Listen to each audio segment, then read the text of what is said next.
এক মিনিট,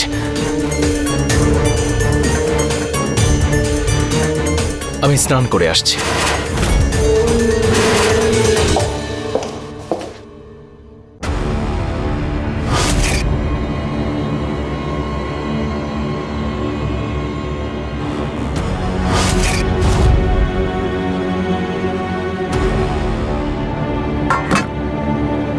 ভুলে আমি স্নান করতে যাচ্ছি।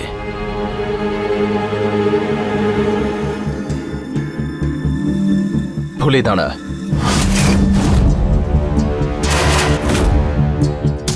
নড়বি না।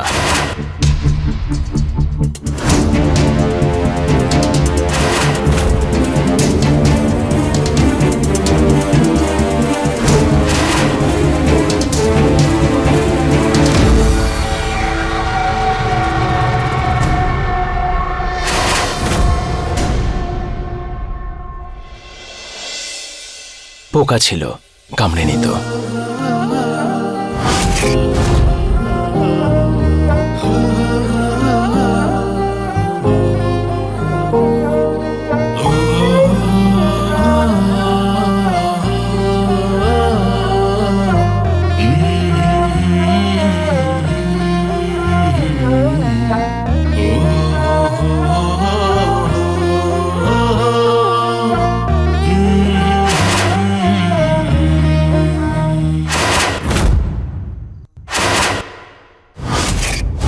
আমি কাছে গেলে কাঁটা ফোটে ওনার, আর ওই বোবা মেয়েটার মুখে গোলাপ খুঁজে পান, যাকে দেখলে আপনি মোহিত হয়ে যান। এবার দেখুন তার মুখের অবস্থা আমি কি করি, আর তারপর আপনি শুধু আমার মুখটাই দেখতে পাবেন, কারণ এর মুখটা আমি দেখার যোগ্য রাখবই না। আসছে।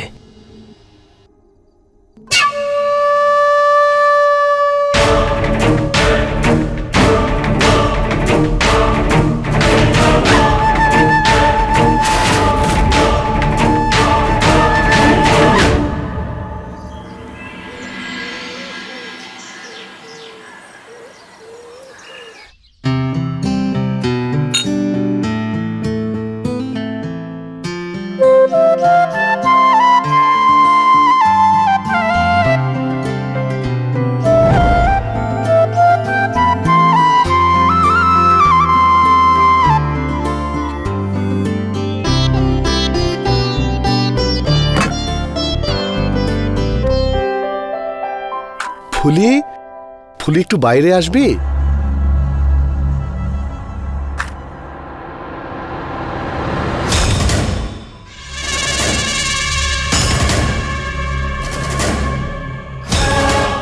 চাঁদনি, ভগবান তোকে বুদ্ধির সাথে সাথে প্রচুর গুণও দিয়েছে, আর সেই গুণ দেখানোর সুযোগ আমাকে ভাগ্যও দিচ্ছে।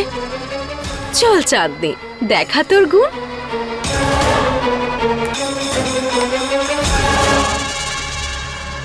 জমিদার বাবু, তোমার ওই মিষ্টি মুখটা দেখলেই মোহিত হয়ে যান, তাই তো? এবার যখন এই মিষ্টি মুখটা কুৎসিত হয়ে যাবে, তখন ভালোবাসাও শেষ হয়ে যাবে, তাই না? আর তারপর জমিদার বাবুর চোখ কাকে খুঁজবে?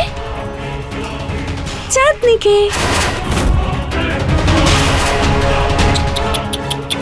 বেচারি ফুলি, এবার যেই ও উনুনে আগুনটা লাগাবে, তখনই দাও দাও করে ওপরে আগুন জ্বলে যাবে,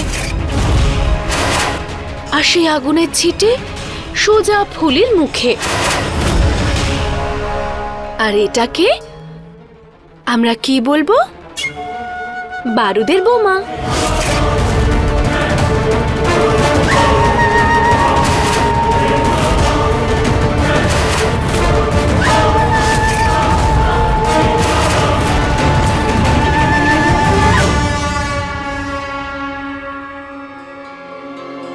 আমি থানায় গিয়ে বাচ্চা চোরদের বিরুদ্ধে অভিযোগ লিখিয়ে এসেছি। এই দেখ, এটাও দিয়েছে আমায়।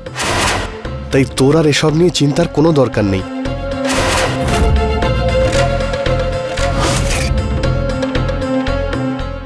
না না, অনেক কাজ আছে, কি করে আসবো?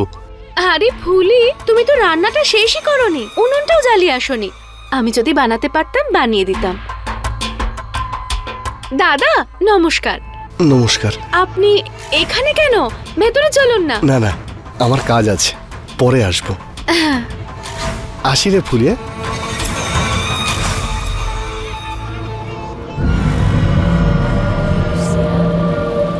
আরে বাহ, ডালের বড়া, এটা তো আমার প্রিয় খাবার।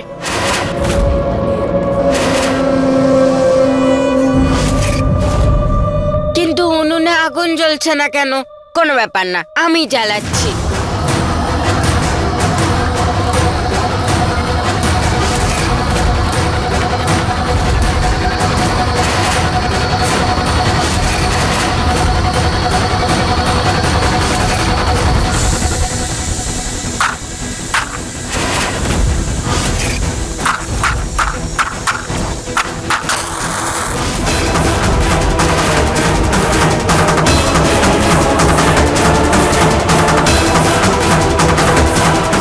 শিবরাজ! আরে শিবরাজ, কি করছো তুমি এসব? এসব করার জন্য ফুলিমা চাঁদনিমা আছে তো। আর আজ তো ফুলিমা তোমার জন্য তোমার পছন্দের রান্না করছে, তাই না? এটা দিয়ে দাও, তুমি যাও বাবা, ঠিক আছে? উফ।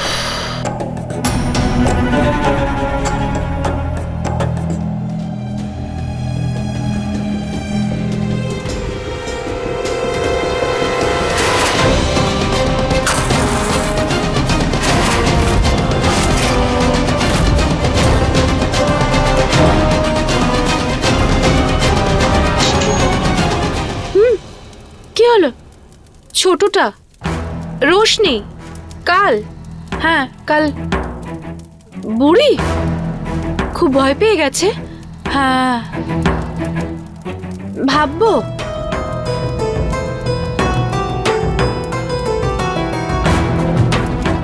আচ্ছা, আমি ওকে বোঝাবো যাতে ও ভয় না পায়। হ্যাঁ, আমিও সেটাই ভাবছিলাম। তুমি চিন্তা করো না ফুলি, আমি বুঝিয়ে দেবো ওকে।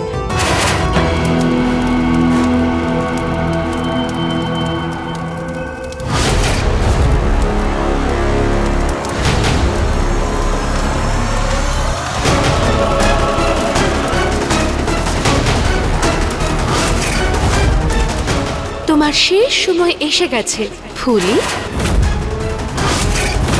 10, 9, 8।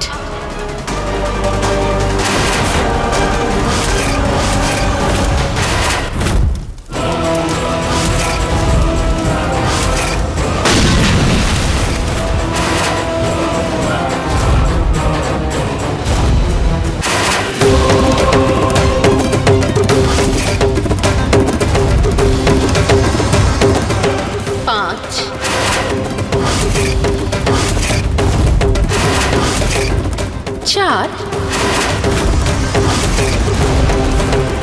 3,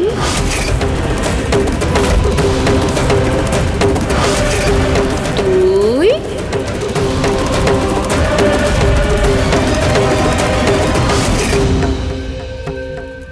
এখনো ফাটার আওয়াজ পেলাম না কেন?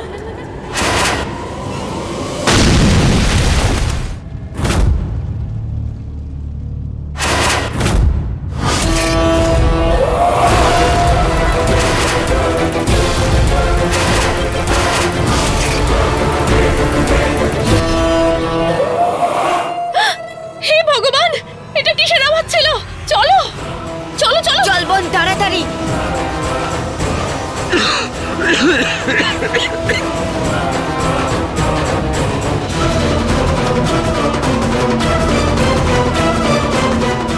ফুলিমা, ফুলিমা বাবা, এখানে ফুলিমা রান্না করছিল, আমাদের জন্য ডালের বড়া বানাচ্ছিল।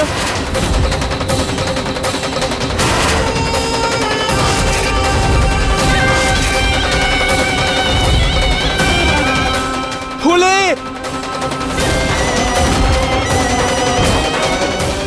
ফুলে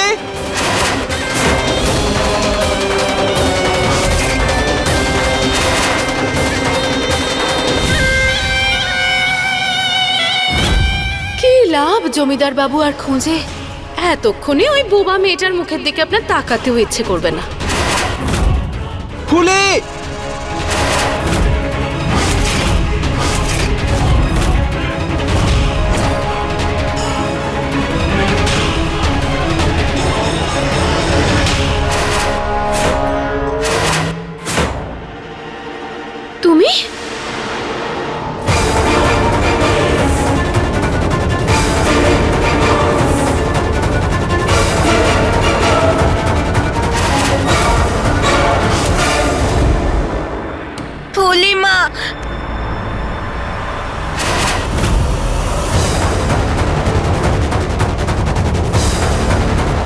ঈশ্বরের কৃপায় তুমি বেঁচে গেছো ফুলিমা।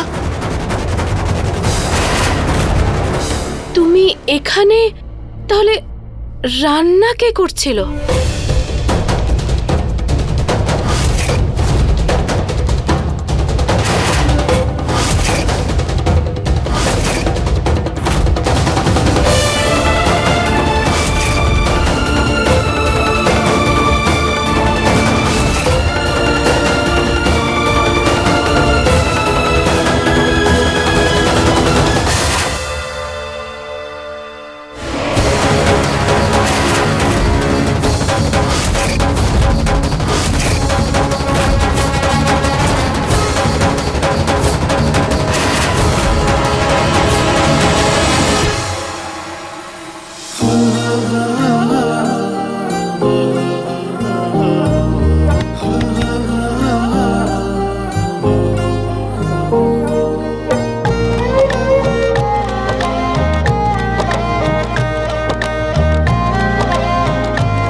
ফুলি,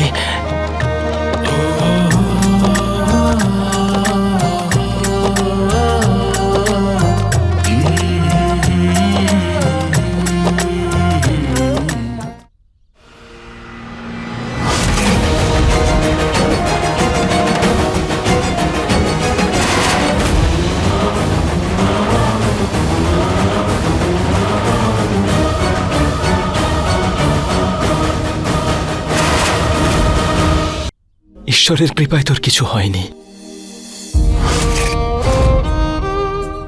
আমি ভয় পেয়েছিলাম তোর যদি কিছু।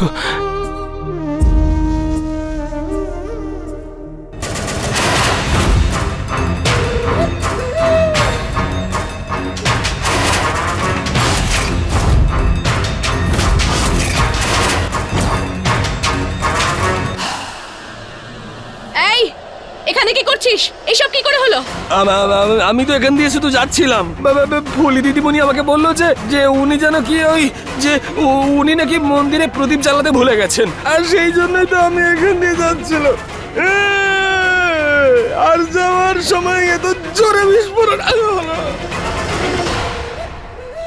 খুব ব্যথা করছে, জ্বলছে।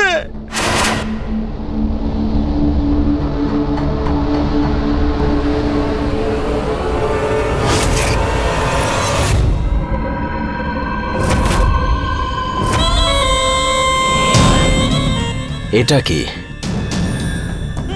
এটা যদি ফাটতো তো এর ভেতরটাও ফেটে যেত।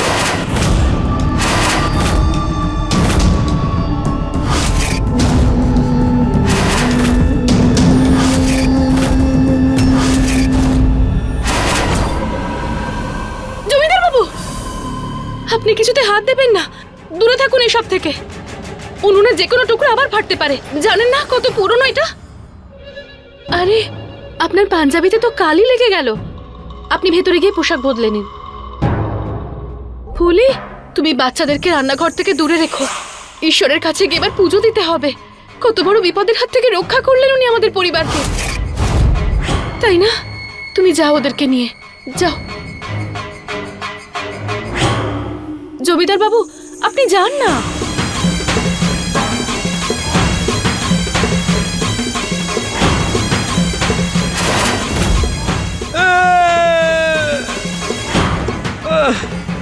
আর তুই এই যে নোংরাটা করেছিস না, এগুলো পরিষ্কার করে আমাকে ডাকবি।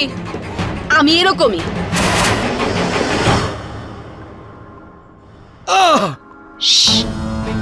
আরে জ্বলছে তো চাঁদনি। তা জ্বলবেই তো, একটু পরে ঠিক হয়ে যাবে।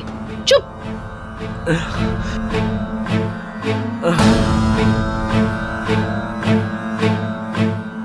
ধর।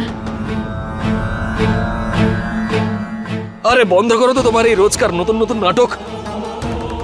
চুপচাপ এই বাড়ির সমস্ত কিছু লুট করে পালাও এখান থেকে।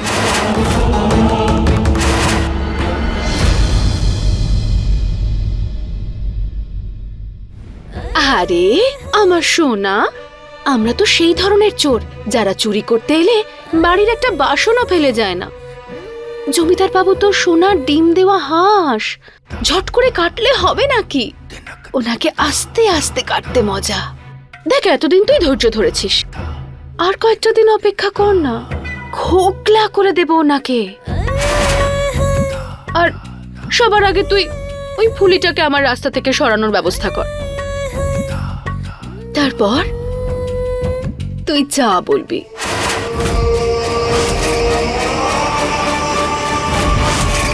আমার দিব্যি খেয়ে বলো তো যে তুমি এই সব কিছু ওই উমেদ সিংকে লুট করার জন্য করছো? তোমার মনের মধ্যে ওর জন্য কোনো জায়গা নেই? বলো। তোর দিব্যি, ওই জমিদার বাবু তো আমার কাছে 4 দিনের অতিথি ছাড়া আর কিচ্ছু নয়। আমার অন্ধকারের আসল প্রদীপ তো তুই। আর শোন, তুই যখন আমার সাথে, তখন আমার খেলায় তোকে তো সাহায্য করতেই হবে। আমি তোমাকে একদম বিশ্বাস করি না, কিন্তু ওই প্রবাদে বিশ্বাস করি যে চোর কোনোদিনও জীবনে চুরি করা ছাড়তে পারে না। বলো কি করতে হবে?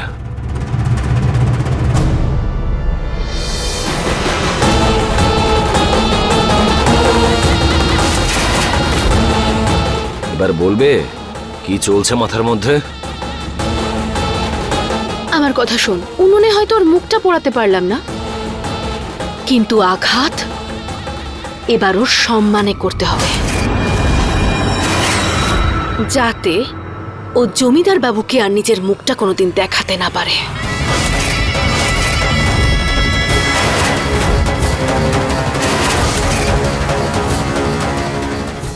ফুলিমা,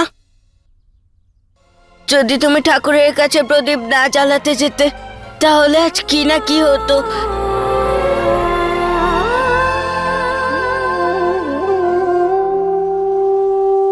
হ্যাঁ ফুলি, আমার মনে তো কখন থেকে এই কথাটাই চলছে।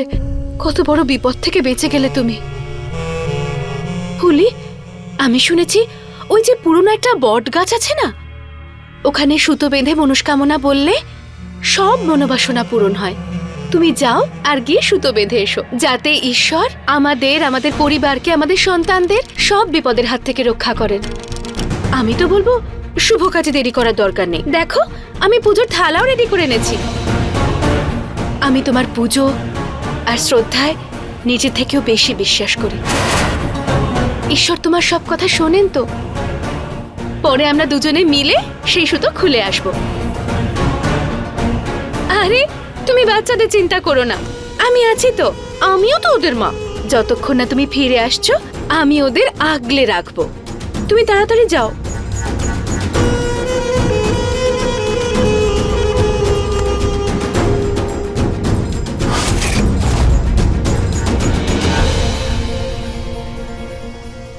বাবা, চাঁদনি মা দাদার জামার বোতামটা রাখতে এসেছিল, ওটা আমায় দাও না।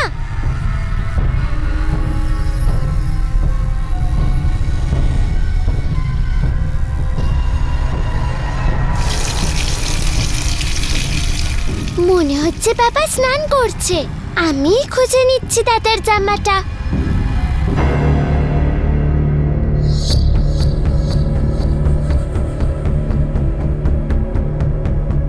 জামাটা তো এখানেও নেই। হ্যাঁ, আলমারিতে থাকতে পারে।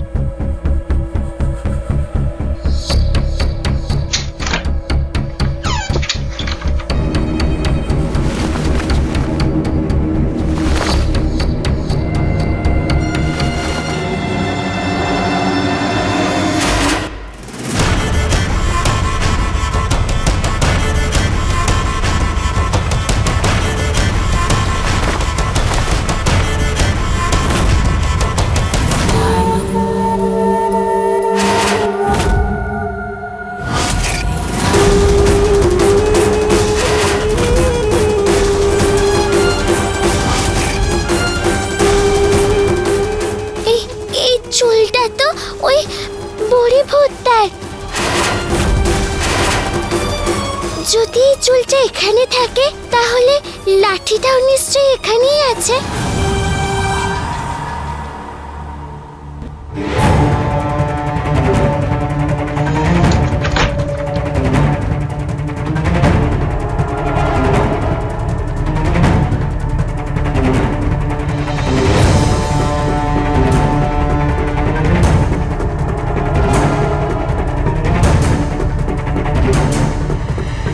আলমারিটার পিছনে নেই তো?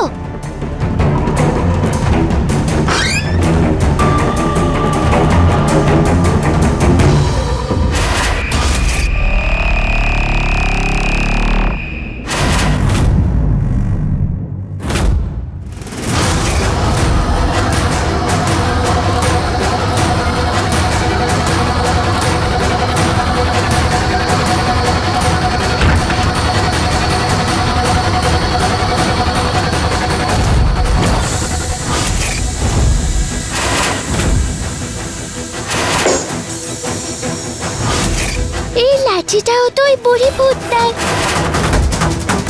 কিন্তু এটা এখানে এলো কি করে? আর চুলটাও চাঁদনি মায়ের আলমারিতে। তার মানে চাঁদনি মায়ের বুড়ি ভূতটা সেজে দাদাকে আর আমাকে খেতে এসেছিল।